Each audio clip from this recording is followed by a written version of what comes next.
Entitled couple cause distress to family. L. This is a story and rant about a Karen couple. Being my brother-in-law, let's call him Ken, and sister-in-law, she'll be the Karen. FYI, I'm Asian and we stay with our parents. Important. So, my husband and I had dated for 8 years before getting married, and I had heard a lot of stories of their entitled attitude during that time. So when we got married, I was prepared and expected some drama. But man, was it some drama? Their drama is never ending, and they can create drama out of anything and everything. There are a lot of small incidences that I would like to mention, but that's for later. So first of all 4 of us work and we earn much better than Ken and Karen, and that is a point of jealousy for them. Also, my side of the family is better off financially, and also relations. A joint family, my uncles and aunts and their kids stay together and have good relations with each other. This also makes Karen complain that I come from a big rich family and am allowed to do whatever, as if she has restrictions. My mother-in-law, MIL, and father-in-law, FIL, are very kind and good people. Also, they are very old. Since Ken is the first child, he is very spoiled. He needs to be spoon-fed everything. He's about 38 years old and he can't even write an application for himself and requires FIL to do it for him, and since Karen saw this attitude when they got married, so she does the same. They think they are entitled to FIL's money and resources. They're always out for him when he spends money. Although it's his money, they try to keep him in check. One time Karen even asked him for his bank statements to see where he was spending. FIL is retired and doesn't have much income due to loans and stuff, but he still runs the house, like buying groceries and taking care of Ken and Karen's children, and is still undermined and humiliated by them. And it's worse with MIL. They treat her like a maid who is to clean for them, cook for them, and take care of their children, and then get complained about that she's not doing her best. After we got married, the drama has gone above and beyond anything. Karen tries to compare herself with me on everything. Like she's a better cook, of course with more. About 8 years more experience than me. It would be a shame if she isn't better. Everything we do together, she is comparing us, although she acts all friendly in front of me. She bitches about me all the time to others, including MAL and FIL. We have overheard a lot of remarks and complaints about me from Karen. They had a habit to got to MAL and FIL late at night after they thought we were asleep. They used to shout and complain that me and my husband, were getting preferential treatment. MIL and FIL indeed do treat one couple with more preference, but that is not us. Since they, Ken and Karen, are the older couple, and MIL and FIL are aware of their entitled attitude, their opinions and preferences are given priority so that some drama can be avoided. But they are never satisfied and always have something to complain. Karen works in a different city while Ken stays with the in-laws, while my husband and I used to work from home, WFH post-COVID. So, when she comes home on vacation, she comes like every month. That's a privilege in itself. And then she expected me to handle all chores while she would enjoy bitching to people on phone. My office hours are 2 p.m. to 11 p.m. So I used to help MIL with chores and the kids from morning till 2 p.m. They rarely contributed anything financially, even when FIL asked, which was very rare. FIL is so disappointed and unexpecting of them that if he ever needs financial help, he contacts us, and of course we help because it is the right thing to do. We take helping family as a responsibility while they consider it a tedious task. They don't even take care of the kids properly, and just keep complaining that MIL and FIL are responsible for the rotten personality of their son. Whatever you may say, kids learn and mimic their parents first, before anyone else. The kid sees his parents disrespecting the grandparents, so he does the same. He behaves a bit in front of us, especially me, because I don't tolerate bad behavior, and he gets some beating, and that is always after at least 2 verbal warnings. Some people might think it's unfair for me to discipline someone else's child, but if I'm taking care of your kid, I very well will be disciplining them. I got very stressed and have got anxiety issues because of all this. They have ruined many family relations because of their entitled attitude. Only a few near and dear relatives visit MIL and FIL. Others have cut off from us because of them. Well, a lot of things happened, and now that my work required me to go to office, we had to move out to different city. And recently it has gotten worse back home. MIL and FIL have to take care of chores and kids alone. We recently visited home on vacation, and probably, we are not sure, but it seems like it. We think that Ken has either quit his job or was fired from work. He never used to take more than 1 day leave from work, even when Karen was pregnant or his kids were sick. But now suddenly he took 1 week off to take care of FIL. He got a minor eye operation for cataract. And then he acted like going to work for a week while we were home. We assume he was acting because of his sudden change. He used to dress up well for office, but suddenly now he wore like casual clothes and he went to office late and came back early while it was vice versa till now. Sus. So Ken's son is a headache, a spoilt brat, and he is uncontrollable for FIL and MIL, and the daughter is just a toddler. So as soon as we came back from home, FIL calls us distressed that Ken has traveled to Karen's place for few days without proper reason or explanation. The son was sick and FIL is also still recuperating from the operation, and there was planned maintenance at home which required some heavy shopping and monitoring. He was aware of all this and still left at such a critical time.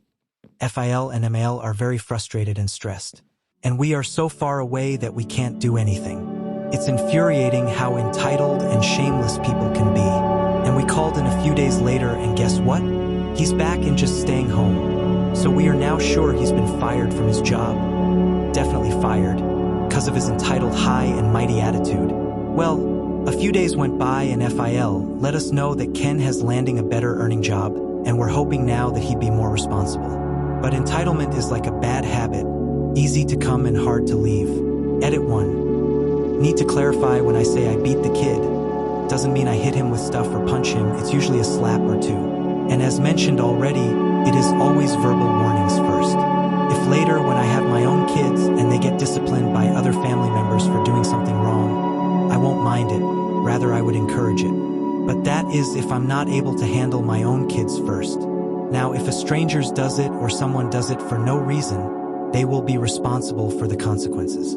Story 2. It's a new month and he is back to square one on rent. I didn't think I'd have to post a third time about this, but I guess I forgot that he never learns, so my entitled brother Dio, 26 years old, refused to pay my parents' rent for living at home last month and procrastinated until there was less than a week left, till the end of the month, and today at dinner he was reminded that it's a new month now he has to pay rent, and just like before he procrastinated again. This time Dad explained to him that if he didn't pay rent he could risk getting in trouble with the government because in our country, not sure if it's the same for others, the fact that he continually tries to delay his rent payments might make it look like he is underpaying my parents on rent, and that can get him into hot water. After I heard that I made a remark where I said IRS, phrased as a question. When he heard that Dio got annoyed with my sass and implied that he would beat me up if I said another word. I'm not scared of him, and if he kills me then his life is ruined and I'm fine with that. But my parents are basically Canadians and hate violence, so I stopped ticking Dio off out of respect for my parents' make love, not war mentality. Though I am not as nice when I want to be. After Dad kept telling Dio to just pay the rent and get it over with, Dio went back to his favorite tactic yet again. Ignore the problem thinking it will go away, so he walked out without a word and without paying rent again. Story 3. Girl wants to leave the scene of an accident because of her politics. I was on a date with this girl who'd been great so far. It was our third time out. We were going to a concert. I was driving. It was going really well and we were ahead of schedule when we witnessed a car accident. Car A was stopped at a green. No hazards or turn signal or anything oncoming towards them. Just sitting there. A green to red to green cycle occurs. So it's a fresh green. The car directly behind car A, car B, gives a polite honk to car A. Nothing happens. The light turns red again. On the next green, car B drives around car A. Just as car B goes to drive around, car A turns, no signal, and smashes into car B. Car B comes to a stop. Car A drives off. I immediately got out and went to check on car B's driver. His car was banged up pretty good, but thank God he was fine. Other good Samaritans had stopped by this point and were helping to attend to car B and making sure nobody ran into him while he was stopped, so I went back to move my car somewhere safe. First though, I said to the girl I was driving with, I guess we better call 911 and let the police know about all this. And she said, appalled, don't do that. You said he's fine. Let's just go. I couldn't believe she was so fixated on us making the concert that she was suggesting we just skip out on the scene of an accident. I figured I'd get my car off the road, then assess the situation. There was too much going on at once, I hoped I must be misunderstanding her. I found a suitable place to pull off, and when I'd come back, police had already arrived. I was hanging around, waiting to talk to them. One told me they'd want to take my statement in a bit, but I'd already figured as much. I was overhearing them talking to Car B's driver, and they asked if he had a dash cam or anything like that. That's when I remembered. I have a dash cam. I hadn't thought of it because I wasn't driving my usual car. My brother let me borrow his for the date. My driving us both to the concert was last minute when she suggested we both go together to save on parking. I offered to do it, trying to be a gentleman. But my car's a pigsty and I didn't have time to properly clean it. I wanted to make a decent first impression, so my brother's car was the backup. I went to the car to pop the camera off its holder. I wasn't sure how to extract the video's data, but figured they'd know.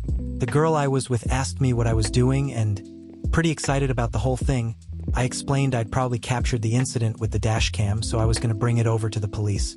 She grabbed my wrist, like with force, gripped my wrist is more like it, and yanked me back into the front seat. I thought maybe another car was coming or something. She gave me a heart attack.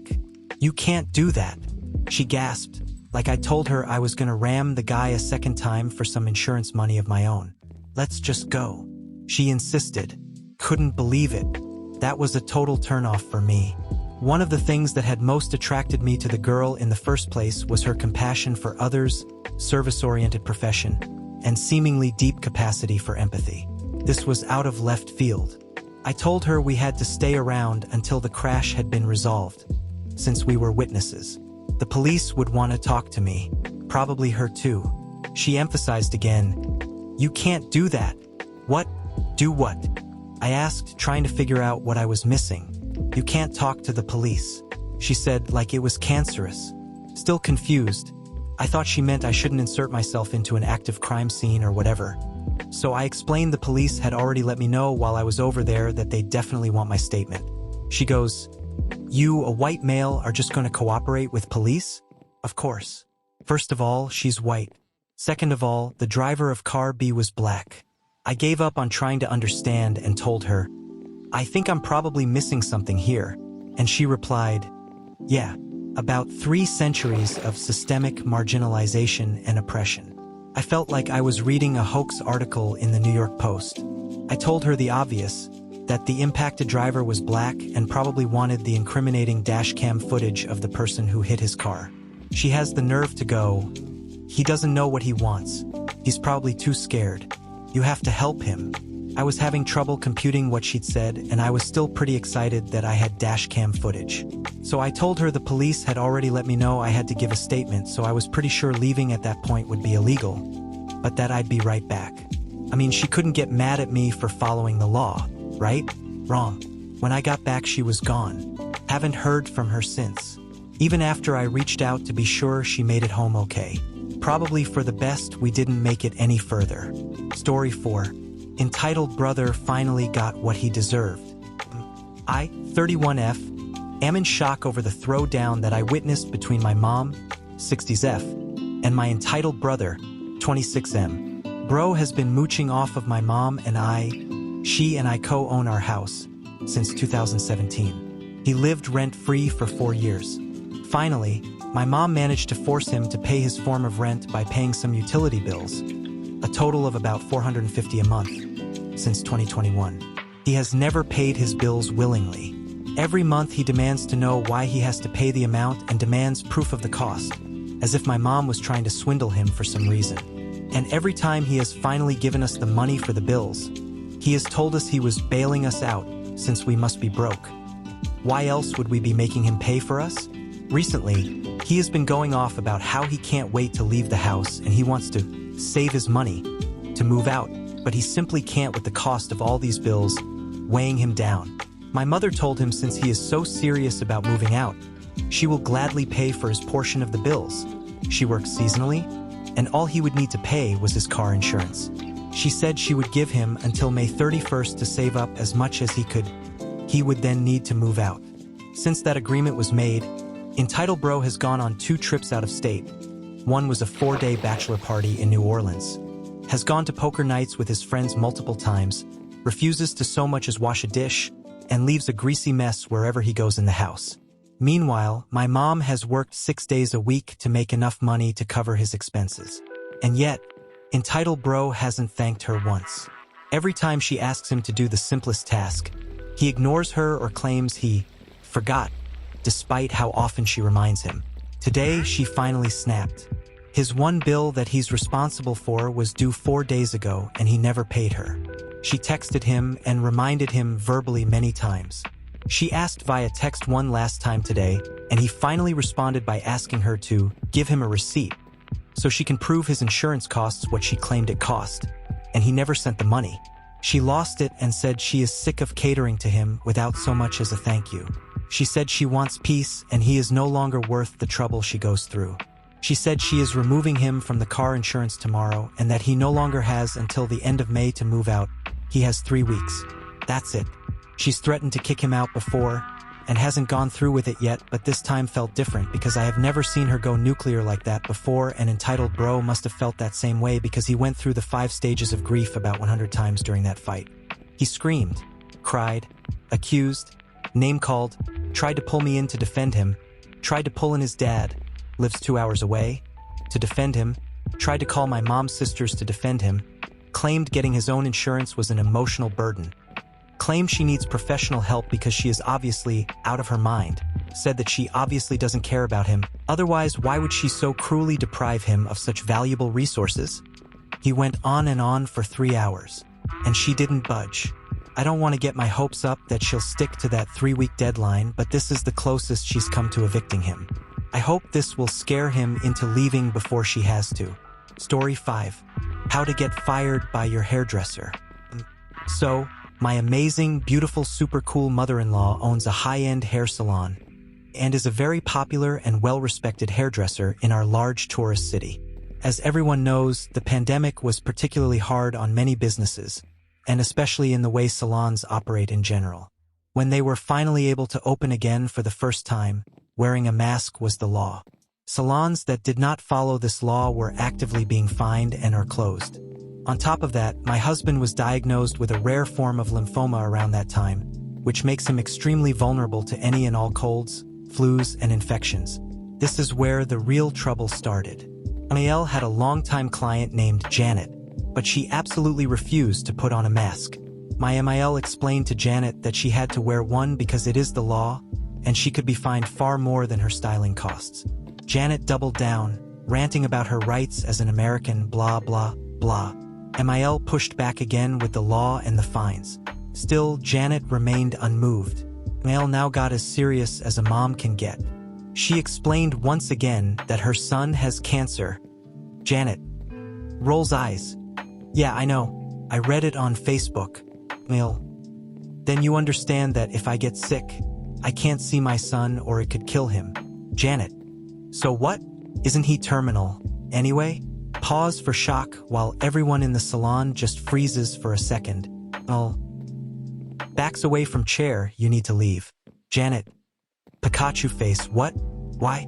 Hairdresser number 2. Get out. Get out now. Get out before I call the police. And that is how you get fired from your very expensive hairdresser. How anyone can think their freaking bleach blonde hairdo is more important than the hairdresser's child is beyond me. You know that woman has scissors in her hand, right? Little note about Hub's cancer. Yes, at the time his diagnosis was terminal, but thanks to advances in science he is now living with cancer instead of dying from it.